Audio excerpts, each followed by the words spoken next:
Welcome to Pacific States University's online lecture series for GEN 108 Explorations in the Arts.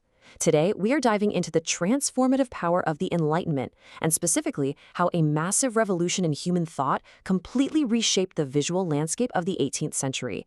We're going to witness a profound paradigm shift. We're moving from a period where art was just pretty, frivolous decoration to an era where it became an active, vibrant force that challenged authority, elevated science, and honestly, helped topple empires. To get us there, here's our roadmap for today's lecture. Section 1 covers the foundation of the Enlightenment. Then we'll move into science and natural sentiment, satire and modern heroes, the rise of neoclassicism, art as revolutionary propaganda, and finally, we'll wrap up with the architecture of new republics. Let's jump right in. To set our historical context, let's take a quick look at this timeline. Now, imagine the year 1700. Louis XIV, the famous Sun King, is presiding over this heavily gilded, incredibly insular palace culture at Versailles. The art of this era, it was totally decorative, full of mythology, and basically designed just to flatter the aristocracy. But fast forward to 1800, and that world had been utterly dismantled. You've got revolutions in France and the American colonies violently overthrowing absolute monarchies, while over in England, the Industrial Revolution is fundamentally altering the global economy. And at the beating heart of all these massive, earth-shattering shifts, the Enlightenment. Section 1. Foundation of the Enlightenment. To truly understand the art of this period, we absolutely have to grasp the concept of empiricism. Think of it as the intellectual bedrock of the era. This movement had its roots back in the 17th century with thinkers like Descartes and Isaac Newton. Newton's absolute insistence on physical, observable proof encouraged this huge societal pivot toward the tangible world, moving away from myth and the supernatural. John Locke then expanded on this, writing what effectively became the Enlightenment's gospel. He argued that all human knowledge comes through sense perception, but, crucially, he also argued that humans are born inherently good. Locke asserted that nature grants us the unalienable rights to life, liberty, and property, and that government only exists by a social contract to protect those specific rights. It was a total game changer. Over in France, a group of intellectuals known as the philosophes took these radical ideas and applied them directly to society. They firmly believed that humanity's ills could be cured through reason and just plain common sense. Their great, ambitious project was the democratization of knowledge, which is brilliantly epitomized by Denis Diderot's monumental 35-volume encyclopedia. Imagine trying to compile all human knowledge before the internet. Meanwhile, outspoken figures like Voltaire relentlessly attacked the entrenched old order of the church and state. By rejecting all that frivolous aristocracy and demanding empirical truth, they essentially paved the ideological runway for revolution. They established a powerful doctrine of progress, and artists quickly absorbed this and started reflecting it in their work. Section 2. Science and Natural Sentiment. Let's look first at this new fascination with scientific progress. The wonders of the Industrial Revolution, things like steam power, electricity, mechanics, they absolutely mesmerized the 18th century public. And we see this masterfully captured by the English painter Joseph Wright of Derby. Notice the dramatic illumination in photo Joseph Wright's A Philosopher Giving a Lecture at the Orrery, showing a scholar demonstrating a glowing mechanical solar system to enraptured listeners, which symbolizes the literal light of reason breaking through the dark shadows of human ignorance. Wright is doing something revolutionary here. He's elevating scientific investigation to the prestigious level of history painting, which was a genre previously reserved strictly for great military battles or biblical scenes. But, progress wasn't universally celebrated. Conversely, the philosopher Jean-Jacques Rousseau offered a very different path forward. While thinkers like Voltaire championed scientific civilization, Rousseau looked around and argued that civilization, urban sophistication, and even the arts had actually corrupted humanity. He posited a philosophy perfectly encapsulated in this quote: "Man by nature is good, but is depraved and perverted by society." It's a compelling idea, right? And it sparked an entirely different artistic movement, one that firmly rejected the artificiality of court life and instead celebrated the honest, simple, and uncorrupted life of the peasantry. The artist who best captured this natural piety was Jean-Baptiste Simeon Chardin. People often called him the poet of the commonplace. Chardin captures this exact natural sentiment beautifully in photo Chardin's Saying Grace, depicting a modest room with a mother and daughters partaking in a quiet, hushed domestic ritual without any Rococo artifice. Look at the complete absence of Rococo gold or swirling ornamentation or aristocratic pretense. The hushed lighting and those mellow, earthy colors served to emphasize a pure, simple moment of social instruction and domestic goodness. This appeal to natural sentiment was so incredibly pervasive that, ironically enough, even King Louis XV acquired this painting for his own royal collection. And this naturalistic impulse, it quickly extended right into portraiture. Over in England, Thomas Gainsborough developed what he called his grand manner style. He sought to seamlessly match the unspoiled beauty of the English countryside with the clear, natural complexion of his sitters, suggesting a deep, almost spiritual connection to nature. Meanwhile, in France, Elisabeth Louise Vigée-Lebrun, who was notably one of the very few women admitted to the Royal Academy, embraced a similarly naturalistic tone. Her approach is beautifully clear in Elisabeth Louise Vigée-Lebrun's self-portrait, showing a confident woman with a direct gaze, presenting herself as a professional artist at work.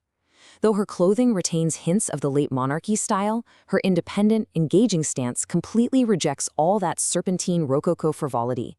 She's looking right at us, totally confident in her craft. Section 3. Satire and Modern Heroes. As the Enlightenment started demanding that art serve a higher moral purpose, artists began to boldly critique their aristocracy. In England, William Hogarth essentially saw himself as a visual novelist. He translated biting social satire directly into paint. Hogarth translates this perfectly in Photo Hogarth's Bex's scene from Marriage a la Mode, featuring unpaid bills and a lacy cap in the husband's pocket, to critique the immoralities of the moneyed classes. You've got a chaotic, opulent room, a yawning husband, a stretching wife, an absolutely exhausted servant holding a stack of unpaid bills, and a highly suspicious lacy cap hanging out of the husband's pocket. Hogarth uses tremendous comic zest here to critique the hypocrisies of the elite. Every single detail explicitly educates the viewer on their moral failures. It's literally like an 18th century reality show on canvas. But while Hogarth gave us modern villains, artists like the American expatriate Benjamin West gave us the modern hero. West completely revolutionized history painting. He completely redefined secular martyrdom. In Photo, Benjamin West's Death of General Wolfe, blending modern realism by arranging contemporary military figures like a dying saint. Before West, a scene like this would have featured figures dressed up in ancient Roman robes. By dressing his characters in modern uniforms, while arranging them in a composition that echoes classical religious art, West presented military service to the state as a profound form of secular martyrdom. We see this exact same dedication to visual truth in John Singleton Copley's portrait of Paul Revere, showing the silversmith in plain shirt sleeves at his workbench. It's a pure, unadulterated celebration of the down-to-earth dignity of the working craftsman. Section 4. Neoclassicism and Antiquity. Now, as the Enlightenment emphasized empirical knowledge of the classical past, this massive cultural phenomenon known as the Grand Tour was born. Basically, a comprehensive education for any well-bred European now absolutely required a physical journey down to Italy to study the ruins of antiquity firsthand.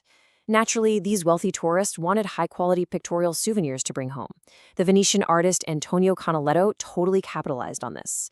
Tourists seeking to bring Italy home drove huge demand for works like Canaletto's Riva degli Schiavoni, a sunny, panoramic view of Venice created with scrupulous perspective using a camera obscura. By utilizing a device called a camera obscura, Canaletto achieved this scrupulous, almost photographic perspective, allowing travelers to physically carry the reality of sunny Italy right back to the damp winters of England. This renewed, obsessive archaeological interest directly gave rise to neoclassicism. The art historian Johann Joachim Winckelmann began formally classifying Greek art, calling it the absolute most perfect art ever created.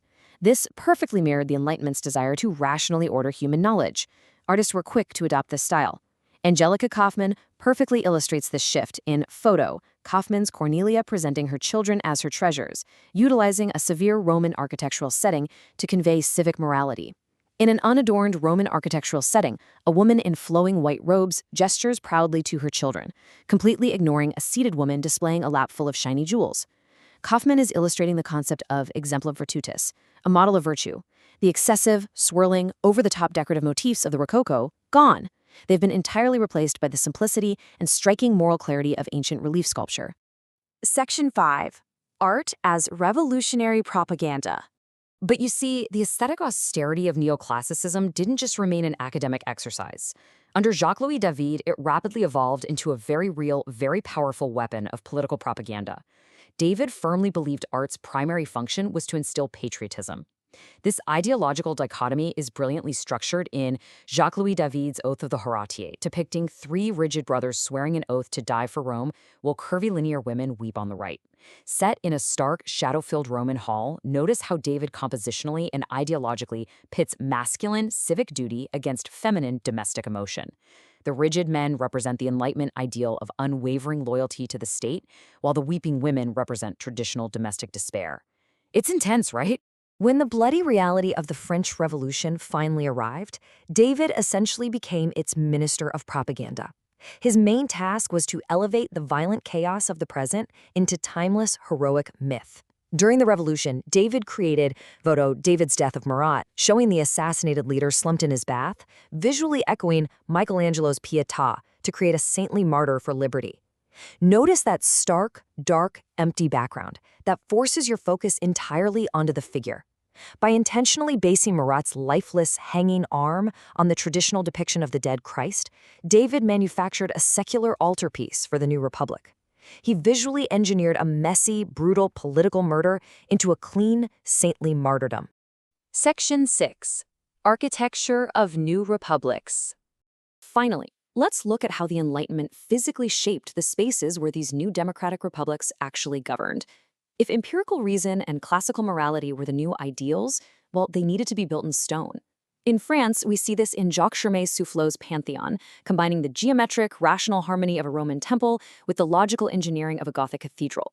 Across the Atlantic, Thomas Jefferson actively spearheaded neoclassicism. His home Monticello features a central white dome and a classical portico because Jefferson believed the classical look inherently represented the democratic idealism of the new American Republic.